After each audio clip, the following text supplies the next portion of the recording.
Hello, everyone, and welcome to the Canadian Electricity Association's Conversation webinar series. The CEA is the voice of the electricity industry in Canada. My name is Farhan Mirza, and I'm pleased to be your host for today's session. I'd like to begin by acknowledging the land on which I am broadcasting you from today is the traditional unceded territory of the Algonquin Anishinaabe people. The Algonquin peoples have lived on this land since time immemorial, and I'm grateful to have the opportunity to be present in this territory. I'd also like to recognize Canada as the land of First Peoples, Inuit, and Métis. I'd like to pay homage to the Indigenous peoples past, present, and future that continue to work, educate, and contribute to the strength of our country. I'd like to recognize that the land is shared through historic treaties, developed through contemporary treaties, and one that continues to be unceded territory. And before we introduce our panelists today, I would first like to welcome the CEO of the Canadian Electricity Association, Francis Bradley, to say a few words. Welcome, Francis. Merci beaucoup, Farhan. Thank you very much. Close to 2 years ago, the world changed. The pandemic, it changed everything, and it changed many things, including how we work. And I don't just mean shifting from in office to working in our basements, our spare bedroom, or the kitchen table. We had to change how we connect with others, how we interact, how we come together, and how we work together. In 2020 at CEA, we quickly shifted how we connected with and among the membership and our corporate partners because we didn't want to lose that enormous value we all receive through the conversations when we bring the broad and broader electricity sector together. But in the absence of board meetings and council meetings and committee meetings, the team here quickly put in place this conversation series. Using virtual tools, the conversation series sought to continue the connections between the electricity sector players, to address critical challenges, to discuss solutions, and to showcase solutions from our corporate partners. So 21 months and 42 conversations later, here we are today with our conversation series number 43. And as we see a gradual return to in-person events in our future, we'll not be abandoning the conversation series, but we'll see it continue, but as a complement to hopefully getting back to meeting in 3D. So to our CEA membership, thanks for taking the time to join us today and for joining us the past 21 months in these conversations. And a special thanks to our corporate partners who've been sharing solutions and helping the electricity sector meet the challenge of ensuring a bright future for Canadians and Canadian electricity. With that, I'll pass the baton back to my colleague Farhan, who will be our host once again today, so he can introduce the topic, our presenters from Salesforce and IBM, including a longtime collaborator of CEA and my friend, Bruce Orlov. Over to you, Farhan. Thank you very much for being here, Francis. We greatly appreciate it. Now, moving on to today's presentation. Digital adoption has accelerated across every industry due to the pandemic, and the power and utilities industry is no exception. Today's discussion will provide practical insight to shift the industry's mindset from a hydro distributor to an energy partner. We'll explore why we need to move digital first and how to bring this to life to prepare for the future of the energy sector. Today in the conversation series, it's my pleasure to welcome Salesforce and IBM. Both are leaders in the energy transition, working closely to consult and implement digital strategies with energy and utility companies across Canada to improve their customer experience and employee engagement to meet rising demands and transform their business. Today's webinar is sponsored by Salesforce, a leader in the forefront of technology to help energy and utility companies to reimagine their business with energy and utilities cloud. With their single flexible platform, they have helped companies like Engie go digital with secure solutions that adapt to scale for the future of energy and turn their customer choice into competitive advantage.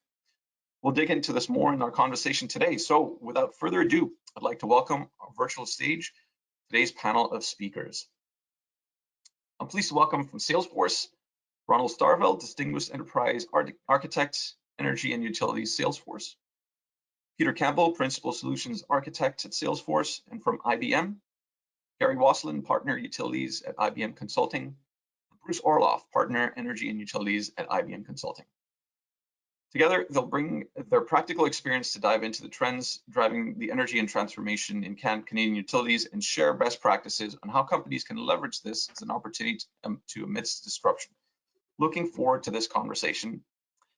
And before we kick it over to you, gentlemen, we'll first start this portion of the webinar with a panel discussion to get your points of view from both a technology and consulting perspective. So to get started, we'd like to explore the energy transformation and trends driving it. Gary, let's start off with you. From your consulting experience, what are the key factors and trends you've observed? Sure.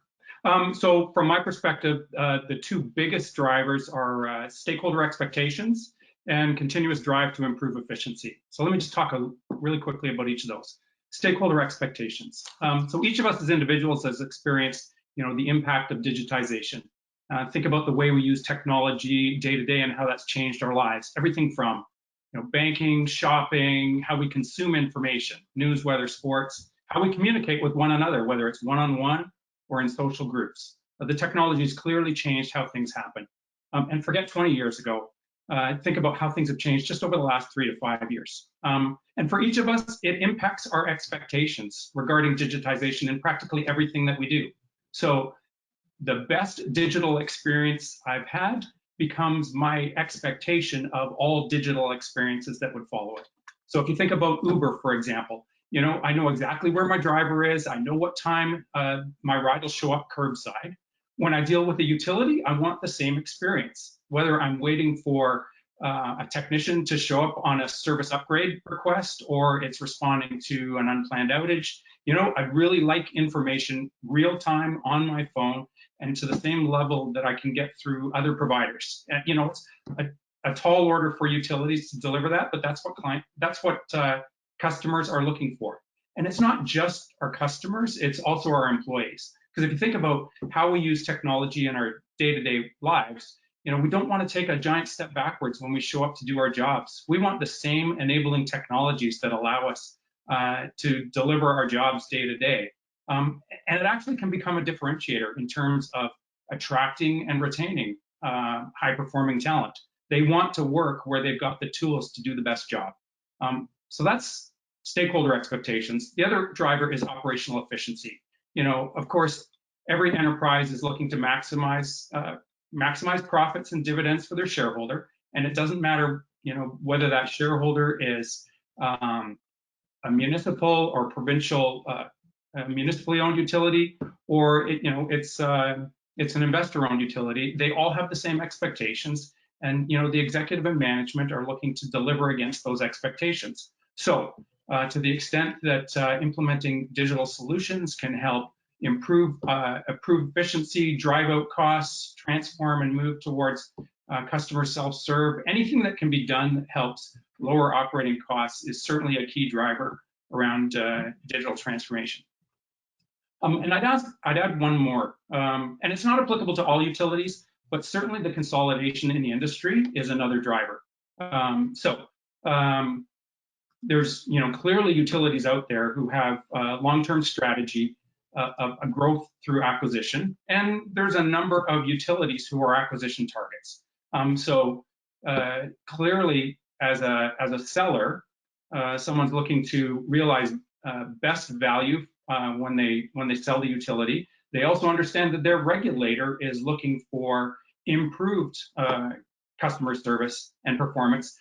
And that's all a function of who are the potential acquirers and what have they done to build the kinds of platforms that allow them to onboard new utilities, do it efficiently. Obviously, they need to be successful in the acquisition, so they want to be able to offer top dollar, but they need to be able to do it and be confident that they can still achieve the ROI that they're targeting. So obviously, the advantage goes to utilities who are further down their transformation journey. So to me, those are probably the biggest things that are driving the kind of transformation that we're seeing over the last few years. I don't know if anyone else wants to chime in. Yeah, you're absolutely spot on, Gary. That's exactly what I see as well. The only thing that I'd like to add that I see as well is about the need to increase the speed of change.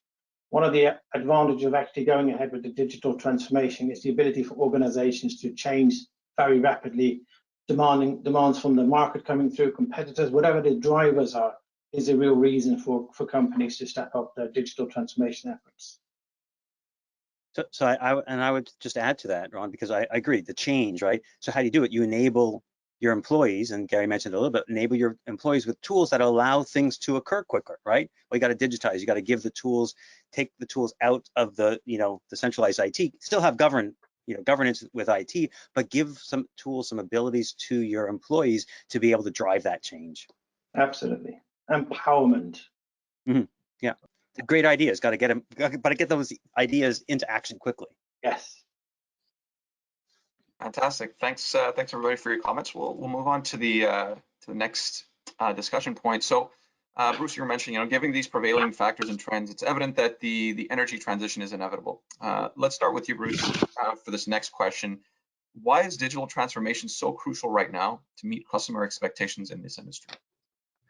Okay, so I'm going to add on to some of the things that Gary said, of course, and Ronald as well. But I'd say firstly, because the Gen Z and the millennials, well, they expect nothing less, right? And they represent a large and a growing proportion of the customer base. And customers, especially these, want an energy partner who's proactive in informing, helping, to reduce their carbon footprint, excuse me. So let me just share some stats and insights that I gained when I was at this the CEA Powering Partnerships Summit last week in Ottawa, which it was amazing to be in person for the first time in 20 months to see some people. There were some interesting stats there.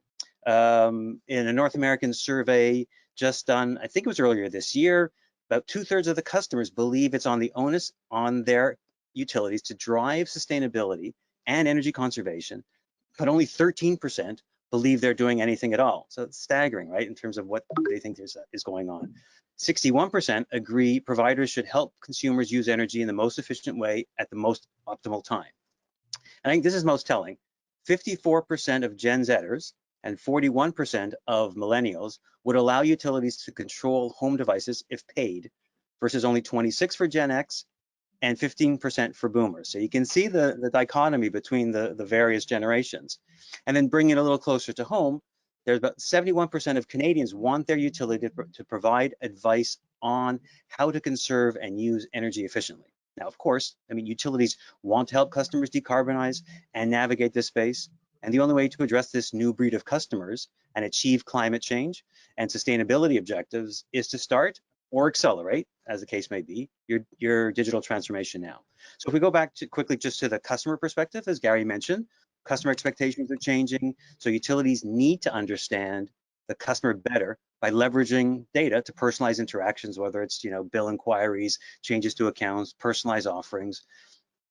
And in that way, utilities need to enhance the digital channels to seamlessly serve customers on the channel of their choices, and to have that sort of digital first, allowing customers to interact with utilities where they want, when they want. Gary sort of mentioned that as well. Do anything and from the phone as well. This will drive self-service from a customer perspective, reduce operational costs, etc. And that's really where the customers want. But they also want to know that, well, if I do want to talk to a call agent, I can do that, and I don't have to repeat myself. So everything I may have put in through my phone is actually there in front of them in the screen. So that sort of 360-degree view of the customer, it doesn't matter how they call, if they change, is going to be there for them at all times. And then I'd like to just shift very quickly to sort of the topic of environment and sustainability. Especially today, we've seen it at COP, and it's probably the top, I think it's the top issue globally, about certainly the drive for sustainability. And customers expect their energy companies, or their energy partners, however you want to call them, to establish and achieve sustainability goals related to carbon emissions, renewable integration, promotion and integration of EVs and solar for their customers. And this can only be achieved through digital transformation.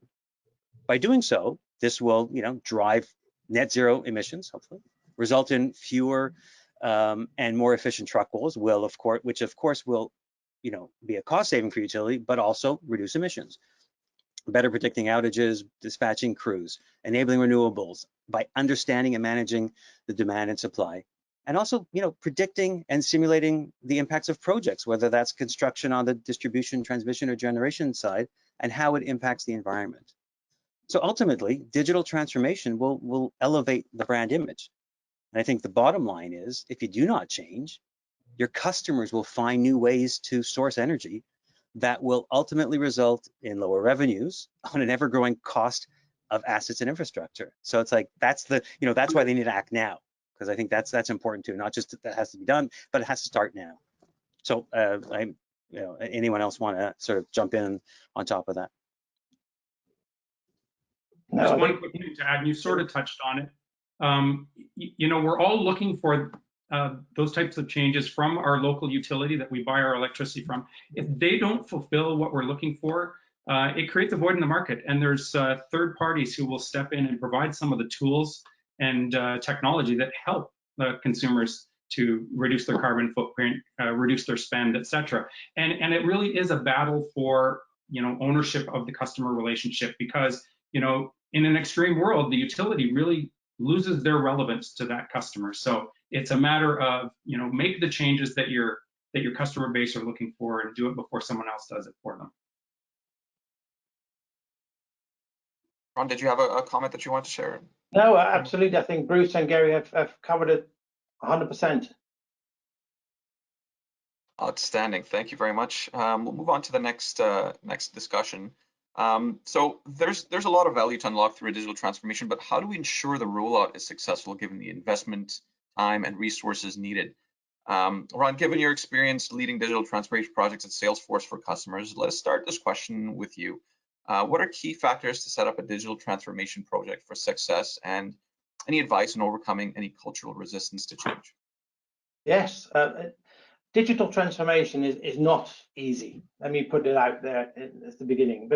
And a lot of people think that digital transformation is all about technology, but actually it includes so much more. It includes people, process, data, and technology. All need to be taken into consideration. And of those 4 components, they're all required to be able to say, I have done a successful digital transformation initiative. But first, before I go into some of the key things that I think need to be right, it's important to have the right executive sponsorship. You need to find someone within the organization that have seen the benefits from that digital transformation, and that person needs to be the sponsor of the initiative, because it is a bumpy road. It will go up and down, and that rock solid digital transformation sponsor is absolutely essential. Now, if you then look into what else needs to go right, I'll start off with people, because people make things happen. And if you think about the organization, you might have 3 groups within the organization. A group of people that actually say, I want to get involved. I can see the opportunity for further self-development of this digital transformation. And there will be a group of people that are much more cautious and have a wait and see attitude. But you also have to recognize there are some people within the organization that very much have a negative towards a digital initiative, and resist throwing rocks from outside into the initiative itself. So being aware of these groups is important enough before you start, as you prepare yourself. And there's 3 priorities effectively that I can see to manage those different groups. Number 1 is communicate. 2, communicate. 3, communicate. I can't stress it even more than that. It's very clear to be on your objectives, the reason why you're doing the digital transformation, reporting the progress, and very importantly, celebrate success. And that's not something that communication needs to happen at the beginning of the initiative. That needs to happen throughout. We're able to communicate with all the various players within the organization. It is absolutely important to continue all parties involved with those regular updates. Now, if you then look into process and data and technology, the other components of digital transformation, and you then think about that's a lot of change that needs to happen. And then you need to think about how can I manage the risk associated with a massive, big digital transformation initiative. One of the ways you can do this is by breaking it down. An example is to start a new sales process for one single product only, as the first step in your digital transformation journey. Learn from the experience. Make corrections on technology, process, or people when it's not quite right. Then add the next step of the process, or add another product. And slowly but surely, incrementally, through an agile delivery methodology, you will be able to deliver the whole journey for all products over a period of time. But it's managing the risk of the introduction of new technology and processes in that way. You sort of make it much more manageable. Another example, if that's not possible, one of the other examples that I've seen working for one of our customers is around starting very, very small by creating a challenger brand altogether as a separate organization. So it has its own people, brand, processes, and technology, and start with one single friendly customer and follow it through the process and learn from any adjustments that you need to make. But slowly add more customers and functionality. And that's really helping you to growth in a very controlled manner. Again, learn from the experience and make adjustments if required. Both approaches lowers the risk of starting a new digital transformation initiative, because sometimes it is something very large. Nobody's willing to do this massive multi-million-dollar implementation that take 6, 9, 12, 18 months, 2 years, whatever it might be. But start off with something much more smaller. Agree a small budget. Then if successful, if this new initiative, if this new way of working is proven to be successful, add more budget. And that way you continue to have this lean, agile way of actually delivering change and keeping the risk under control. Now, one last point I would like to raise regarding this is about that we already talked about slightly, about customer and employee experience. I can't stress the importance of the employee experience specifically, because in the past, we've seen training of employees was a large activity and a big obstacle in any new implementation. Now, what you can do in digital transformation is the ability to make it super easy for people to use the system and use the processes. And what I experience is that once a team is successful, and with regular positive internal marketing that is required, this communication again, it creates this positive atmosphere and buzz within the organization that attracts the right resources from within the organization, and the initiative will then grow. So that's my view on that one. Any other views on that one from the panel? I wanted to, yeah, I thought that was great, Peter, Ronald, excuse me, and I agree with you. And I wanted to add, like you talked about sort of change agents or the need to communicate. And what we found also, like organizational change management is critical, right, to the success of a project.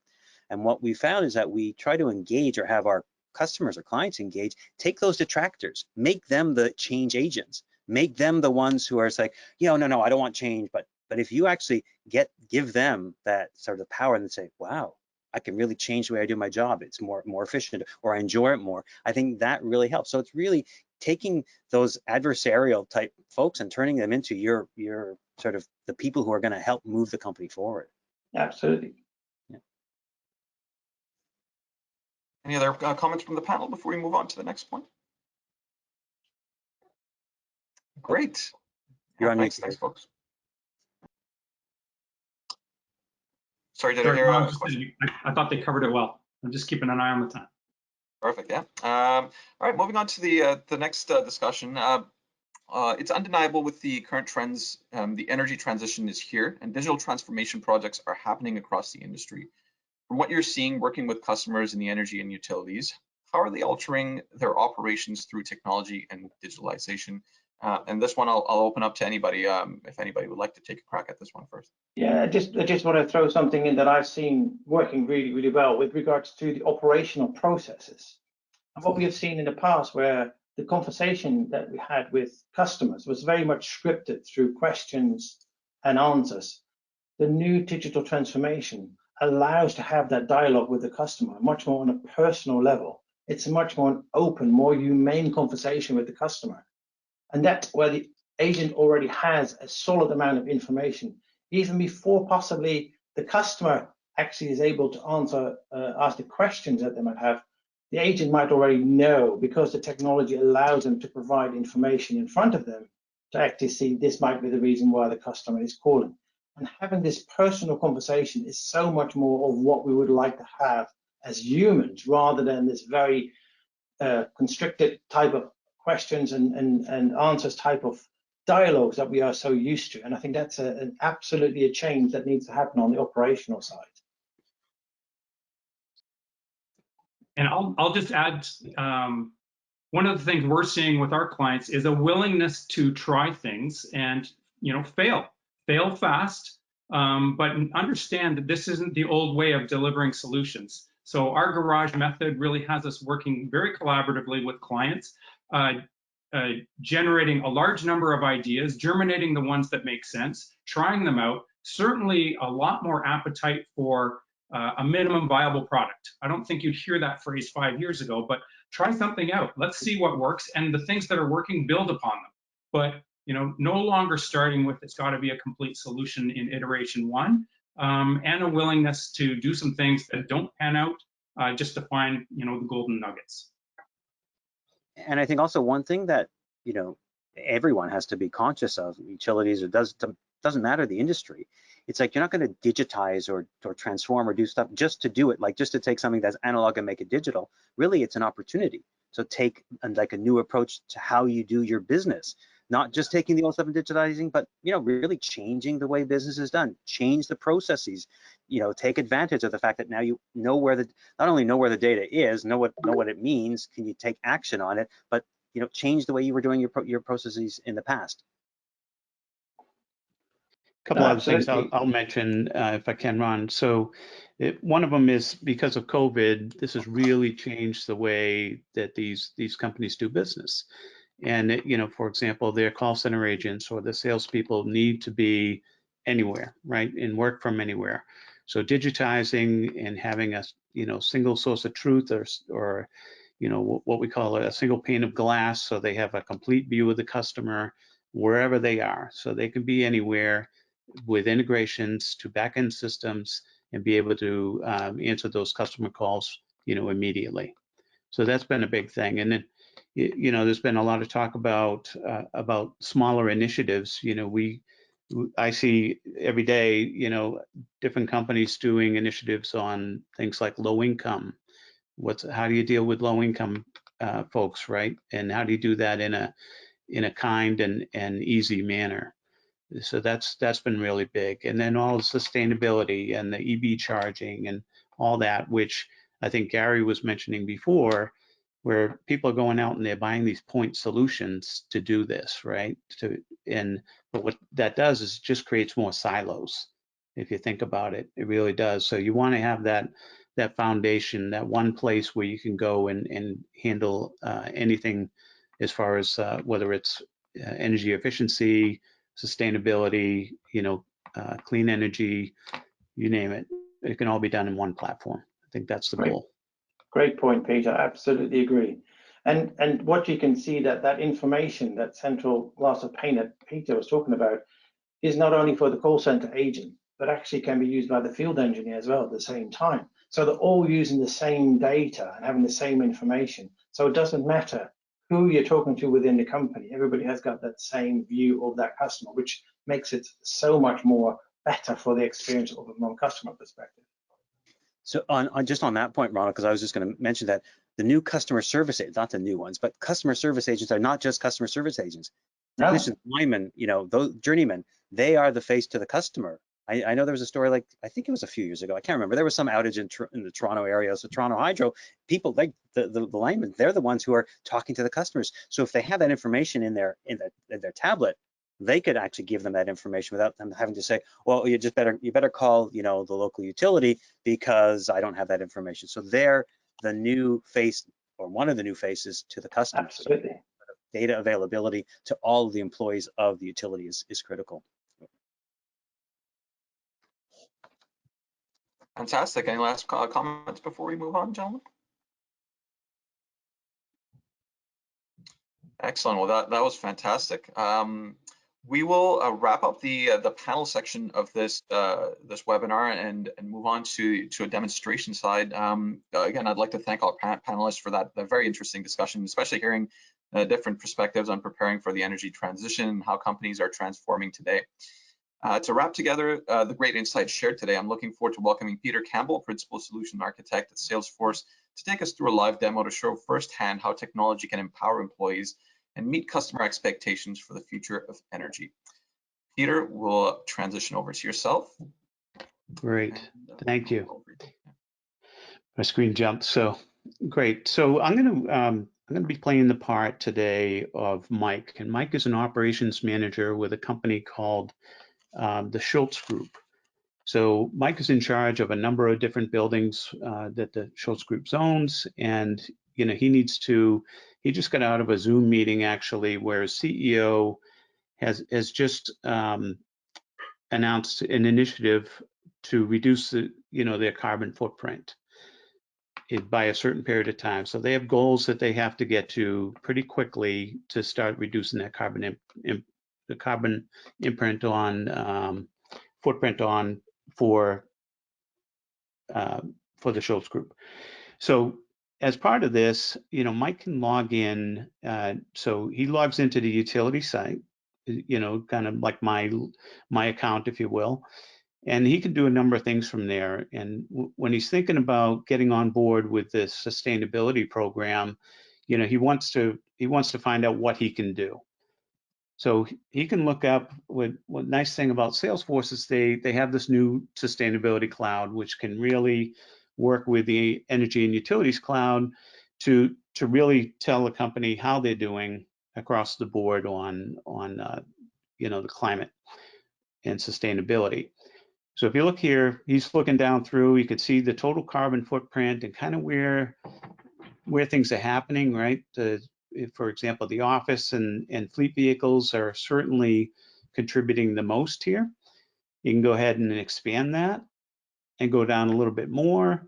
And again, you'll see down here, building consumption, energy use across the board, and then this total carbon contributors. Again, he'll just go down one more level where you can really break these out. And if you see down here, for example, he sees that there's certainly a lot that can be done within the buildings, right, within the offices, but there's also quite a bit that could be done in the fleet. So we won't worry about the private jet and the rental cars, but the fleet is certainly causing an issue. So another thing that he has for a tool here is he can come up and say, okay, let me explore a little. And in real time, he can do an assessment on, for example, fleet vehicles. So if he opens this up, you'll see that this is kind of giving, the current vehicles, the savings and the payback, based on what they're using for vehicles. And if he starts adding things, so for example, I could put in, and this is all configurable, but I could put in what the price per gallon is today, kilowatt per hour, the capital investment we've made. And then you see behind, under here, he already has the small delivery truck vehicles in here. They go about 30 miles a day. Typically, they get about 10 miles to the gallon. There's 4 of those. That's 1,200 gallons. And here's the kilowatt equivalent of that. I can also take this and add another row. Say, okay, well, let's see what we can do if we electrify more vehicles. So let's go to trucks, for example, larger trucks, and they go 35 miles a day, and they're down at 9 miles to the gallon, and we'll put that at 6. So again, he sees a real-time computation that tells him exactly what his savings are going to be, what the payback is going to be. He can even increase his capital investment, for example, to $2 million because he's going to be putting in charger stations and buying vehicles. And you could see that payback is pretty quick on that. So just some tools that he's great to have Salesforce. It allows him to do this type of thing and to try to meet those initiatives that his CEO put forward. So what Mike's going to do, he's going to reach out. He already has reached out to Lucy, who is his account executive over at the utilities company. So she's been working with Mike for a while. So they're going to get together next week to try to figure out, where they can find some savings and how they can electrify their vehicles. So I'm going to switch roles here. I'm going to go over to the console. This is a CNI console for commercial and industrial accounts. and we're going to the Schultz group. So when Lucy comes in, she understands that she's working on, she got the message from Mike that they want to get together. Great. All right, so she could start doing her own analysis. And what you're looking at here is a console. So Lucy sees everything about this customer. They have 5 service accounts, 4 opportunities. If they have cases open, anything that, what we were talking about, that single pane of glass, right?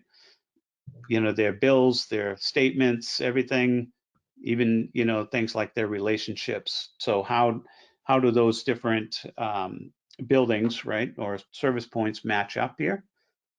So, and I can go into any one of those, but one of the things that Lucy wants to do is she wants to invite her whole team onto an account planning session. And one of the ways that she can do that is through Quip. So she's going to open up a Quip document, and they could talk back and forth. Everybody from Cindy to Lucy to John, they can all talk back and forth as far as collaborating on this opportunity.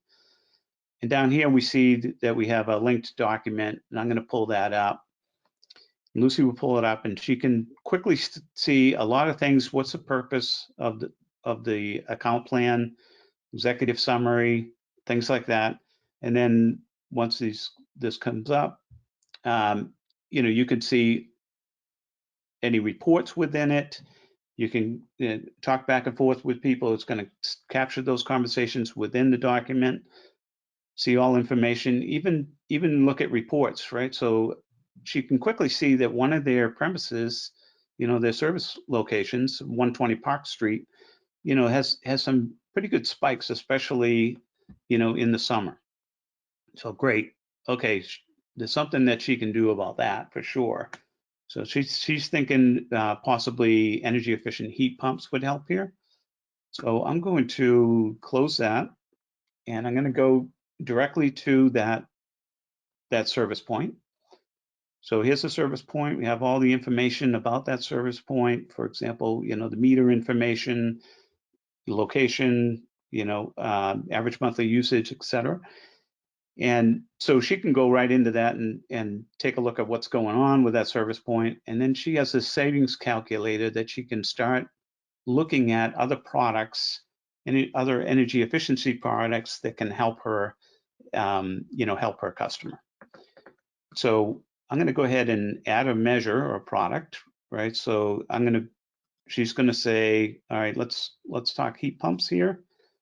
I think this would be a good idea. And these ones are Dakin's, and I can get Energy Star data. So fill in those numbers for me. And all I really need to do is add the number of units. So let's say it's 5. So we're looking at 5 units we think we can replace and help them in their consumption. And then I can go ahead and calculate those savings and the rebates. And if I look up top, it'll tell me how much I'm going to save in kilowatt hours, and also an estimated rebate, for those 5 units. So she says that's great. That's good savings. That's a start, and then maybe we can attack other things for that. With that, but also she notices that she has a notification up here. So, Lucy's going to click on that notification, and it's from Jonathan, the engineer that she's working with out at Schultz Group. And Jonathan writes a note, says, fleet electrification may be a good opportunity for the customer. The feeder has enough capacity headroom to support the load. Let me know if you need any additional input. So great. So now she has a plan. She can meet with Mike on next week and start going through, fleet electrification with him. That's really just a matter of starting a process within Salesforce to create an application for them and going through that process and showing them how much money they would save. So real quick, I know that was a brief demo, but I wanted to give you an idea of how collaboration works together, how sustainability works with the Energy and Utilities Cloud and Salesforce, and how you can really make impacts in a short period of time, helping those customers meet those sustainability needs. Perfect. Thank you so much for that demonstration, Peter. That was inspiring to see how technology is helping our industry to transition into energy partners and offer a customer-first experience. So thanks again, Peter. Before we head off into Q&A with our panel of experts, I wanted to share with you 2 key resources provided by Salesforce and IBM to dig deeper into these 2 partners and how they can help you get started on your digital transformation. Take home the IDC Market Space 2021 report focused on utility customer experience. You'll see why Salesforce was named a leader for CX expertise with its pre-configured end-to-end utility solution that is used by over 500 clients today. We want to leave you with 2 key resources to take home to dive in deeper on Salesforce technology with the latest IDC Market Space 2021 report. The second resource to take away today is the latest IBM State of Salesforce report that highlights how the best companies are using Salesforce solutions to tackle the new climate to drive their business outcomes. With that, we'll transition to our Q&A portion. I'll invite our panelists back on screen now for some questions from our audience. And again, to our audience, reminder to please type in your questions in the questions function on your screen. I'll ask them as they are received. So to kick things off, our first question was asked during the presentation. Regulated utility sector restricts customer choice. And so what is the drive for them to adopt new and efficient customer service ways? They know customers have nowhere else to go and are stuck with them. So I'll ask that to anybody who'd like to tackle that first. I'll take the first stab because I was thinking about it because I saw the question come in. I'm going, well, true, of course, it's regulated. It doesn't mean that there's no retail, right? So if we look at Alberta, right, it's deregulated in that regard, and other jurisdictions in Canada, not as much, of course, but consumers always have a choice, right? It might be that I'm in Ottawa, so Hydro Ottawa, they're my utility, right? So I will have a distribution line from Hydro Ottawa, but I might choose to put solar panels on my roof or to have some other geothermal generation. But I would like to think that I can turn to Hydro Ottawa to say, hey, can you help me? I'd like to, be more efficient. I'd like to reduce my carbon footprint. So I want to get the advice, as I mentioned earlier, from my utility because I trust them. I trust them the most, and I think that trust needs to be increased. So I think although we might be clearly a very heavily regulated industry, there's still choice. And we want to be, I think our utilities should be the ones who are helping to influence what choices customers make. Absolutely. I think you're spot on, Bruce, with regards to directly getting electricity. Yes, it's regulated, but all the other stuff, the heat pumps that Peter mentioned in his example, the generation capabilities through solar or wind, that is a choice that customers have.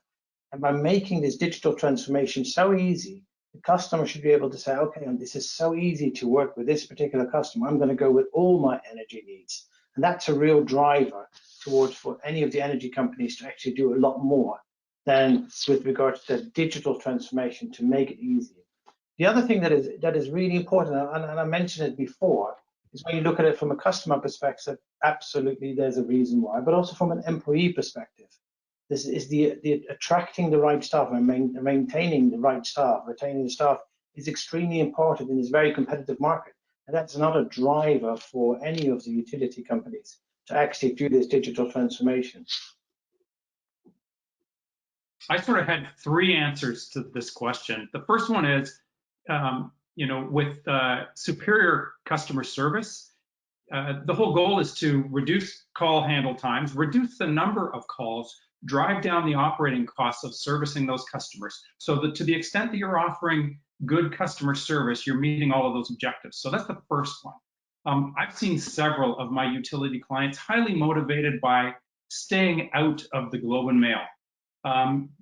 The last thing you want is a disgruntled customer base and problems, broad-based problems serving those customers and the churn that it creates, not just for frontline workers handling the calls, but everyone in the management and executive organization jumping in to deal with complex problems. So keeping out of the newspaper is a huge issue. And I go back to the third thing is, what I mentioned off the top, which is acquisition. Sure, we've got several Canadian utilities who have growth by acquisition objectives, and they're acquiring US utilities, and they're not always acquiring in markets that are regulated to the same extent that we are in Canada. And to be a successful acquirer really does, it requires some of the leading capabilities, because it really is competition when you're looking to buy up a utility and they've got several choices on acquirer. Being a leading utility matters in that game for sure. Excellent. Thank you very much for answering that question. On to the next one. Are you seeing any uptick in C&I customers wanting utilities to partner with them on reporting or tracking their ESG or CSR goals? Yes. I can elaborate more on that, but I would actually say that, and our customers are going out to their large customers to say, we can help you with your, with understanding your data or partnering to help in that. I know in Alberta, for example, there's a lot of synergies in that area where they're looking to sort of help with sustainability goals. So the whole ESG side for sure. So it's a big thing, and it's a huge area of growth, I'd say, as well for our utility customers in the West in particular. I'm seeing that.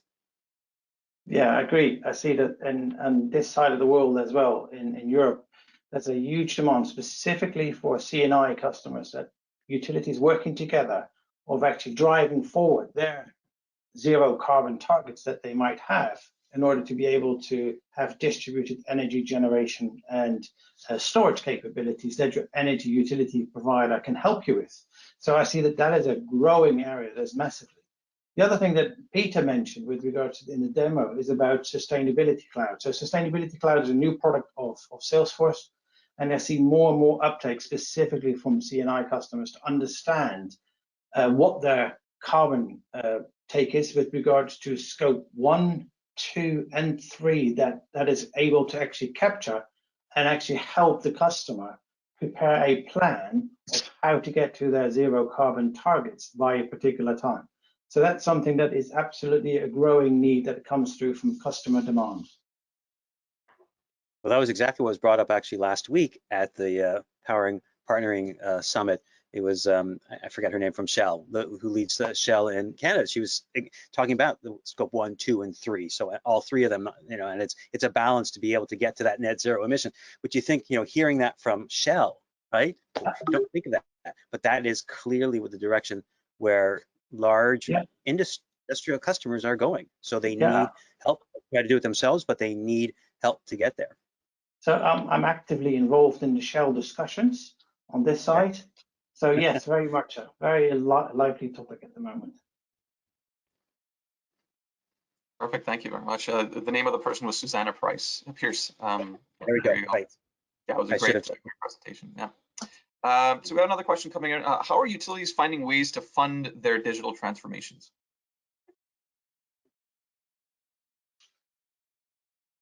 I mean, I'll take first stab at it. They're looking for ways to reduce the spend on sort of traditional IT, whether that is, migration to cloud and driving out some operating costs and shutting down internal data centers,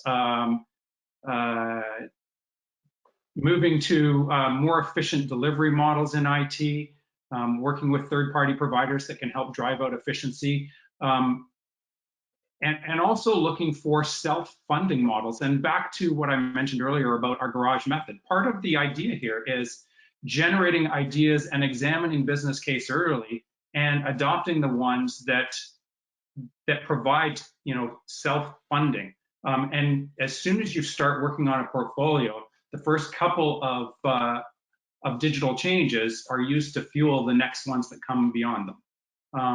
It's absolutely a way that we're working with our clients to take down that barrier of getting started with digital transformation.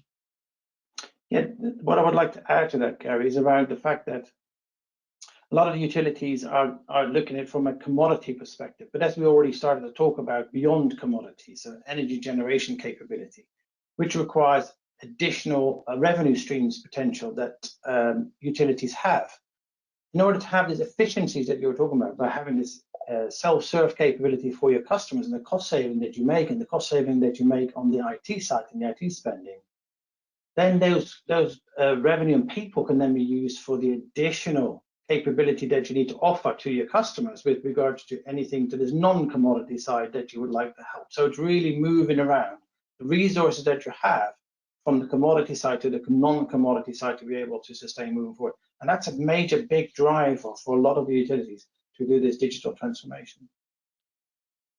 And I would add, not really on the funding side, but just in general, what we're seeing with regards to vehicle to grid, net metering. Well, how are you going to do? You need, in order to do that, you need to enable it through digital transformation and be able to then offer. Back to the previous questions. Well, you may be able to offer, from a transactive energy perspective, offer the customers money for them actually feeding load into the grid, feeding generation into the grid.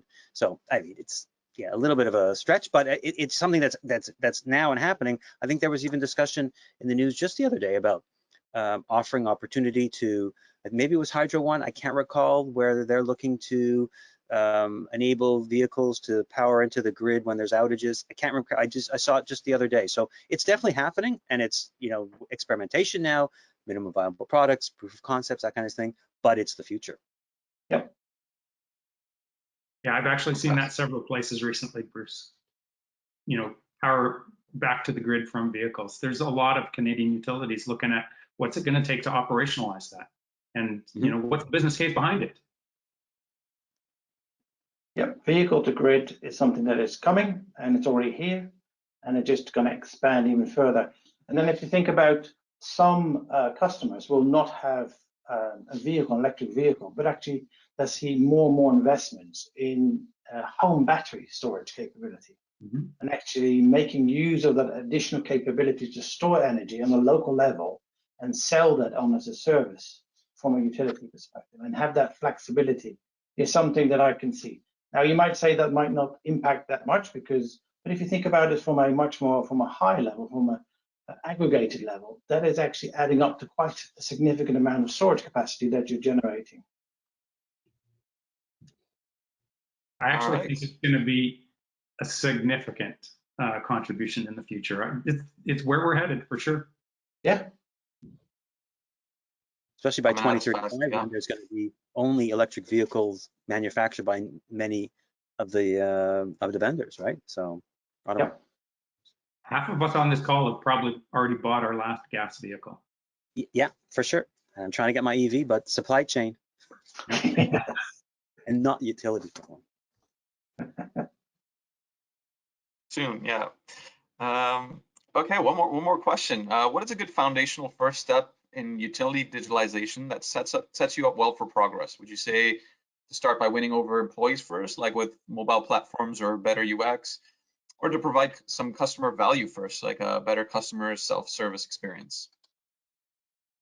I think both are extremely important, and I don't think you can make a choice between the two. I think you have to do one. But if I'm forced, Farhan, to say one, then I would say customer. Go for your customer first and say, what can you do to make it easier for your customer to deal with you? And actually really focus on that very easy access to all the information that they're after, the easy self-serve, when I want to access this, through what kind of channel I prefer to do as a customer. I would focus on that, because I think that will have a direct impact on actually the feedback and the communication and the celebration of the success of actually digital transformation. But as I mentioned, you need to have both. Yeah, I would say, for the employees, I don't know how many places I've been into where the employees say that they're using 9, 10, 11, 12 different applications to do their job, right? So that's going to help the customer and the employees, and onboarding new employees where they're only dealing with one application that's tied to these back-end systems to do it. So that's a big one. And I agree, focus on the customer first, but certainly the employees are going to get a lot of benefit and efficiency from it. Excellent. Anything else to add, gentlemen? I didn't want to go first, so Ronald, I'm glad you went first, because I was thinking the same thing. You really do have to do both. And I think, Peter and Ronald, you both covered off some good reasons why each of them are important from day one. So my answer was you have to do both as well. Awesome. Well, thank you very much for taking the time to answer those questions. I don't see anything else coming in, so we'll wrap it up there. Before we let folks go today, I just want to offer some concluding remarks, as this is our final conversation series for 2021.